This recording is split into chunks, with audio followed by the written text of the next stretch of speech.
Joining me now is Frank Gaffney, the founder and president of the Center for Security Policy.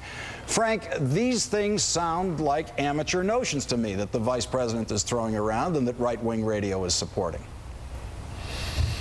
Well, there's no accounting for taste, Larry, is all I can say. I think that they sound like serious concerns that are being expressed by serious people who previously had serious responsibilities. In fact, some of the most serious this country has ever faced, namely dealing with terrorists that were not just, possibly going to attack us, but that had. And that in the person of Khalid Sheikh Mohammed, for example, we know that the waterboarding did work. It was one of very few instances in which it was applied, and it had the desired effect of extracting not just whatever he wanted us to, he thought we wanted him to tell us, but actually important information that led to the interception of a variety of the interception of what, terrorists. Frank, how can you say it worked? That it intercepted what? And when you say very few times, was he the one who was waterboarded 83 times, or was he waterboarded over 100 times? Which one was he?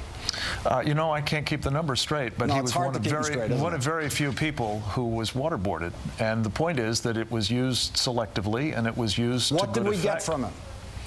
As I understand it, unlike you, I guess I don't have firsthand knowledge of exactly what we got from him, but my understanding is what we got from him was information about individuals who were associated with actual plots that were underway at the time and that were leading, if they had gone to fruition, would have resulted in the death of still more American lives. Do you know what plots, or are you just throwing this out there? Because here's my position. I don't know what we got from him. You seem to know what we got from him. I don't know what we got from him. As far as I know, we got nothing. To the contrary, you seem to know what we got from him. I don't know what we got from him. I'm asking you what we got from him, and when you say plot, I'm going to ask you what plot.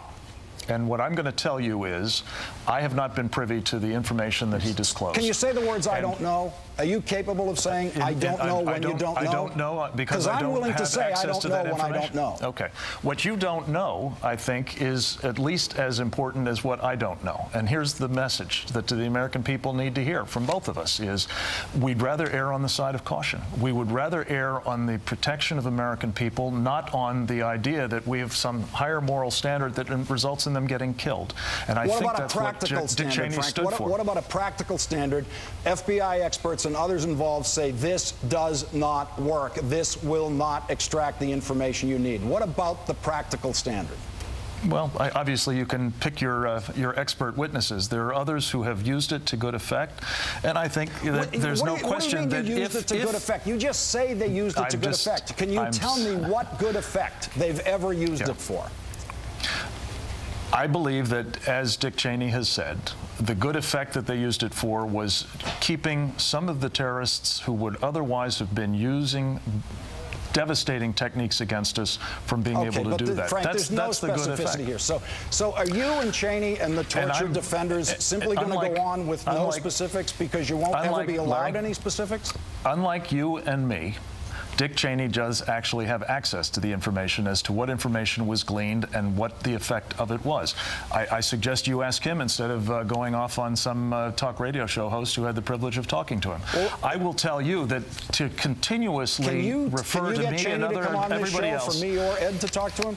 It's not my job, but I'm sure if you approach him properly and with proper respect, he would be happy to speak to you. But I will just say to you, I think that you do a real disservice to this discussion, this debate, if that's what it is, by insisting on referring to people like me as torture supporters. I don't think that's accurate. I don't think that reflects my position. You support the use of torture. Cheney supports the use of torture. Why wouldn't I call him a torture supporter? You say I do. I don't believe that I've given you reason to say that. Are you opposed to the use of torture? I am opposed to the use of torture. But you think that Cheney's use of torture and advocacy of torture from the White House was a good idea that you defend? No, I didn't say that. What I would say is that I believe what they were doing was not torture. And that's what makes the distinction between what I'm saying and what you're saying I'm saying, and that's why I appreciate having the opportunity to clarify that. You think the description that we just got from a Marine who went through this was not torture? What he described was not torture? Well, I think it's pretty unpleasant, no question about it, and that's why we subject those servicemen who are likely to be given that sort of treatment at best by our enemies to it, so that they know what they're in for. But if it were torture, I don't think we would be subjecting them to that. All right, my next guest believes that torture memos prove that we didn't torture. David Rivkin is a former Justice Department official under George H.W. Bush. He's now co-chairman of the Center for Law and Counter of Terrorism at the Foundation for the Defense of Democracies. You believe that these procedures that we've described here are not torture, is that correct? Absolutely, and the proof is in the pudding. If you look at these memos that describe, by the way, out of 10 techniques being described in the memo, 9 have been used in the SEER program. And with all due respect to Mr. Morris, one of the key pieces of evidence that the lawyers relied upon is the fact there have been 2 congressional investigations into the SEER program long before 9/11, because Congress likes to investigate how military treats its own people, be it Naval Academy, training accidents, or this type of training.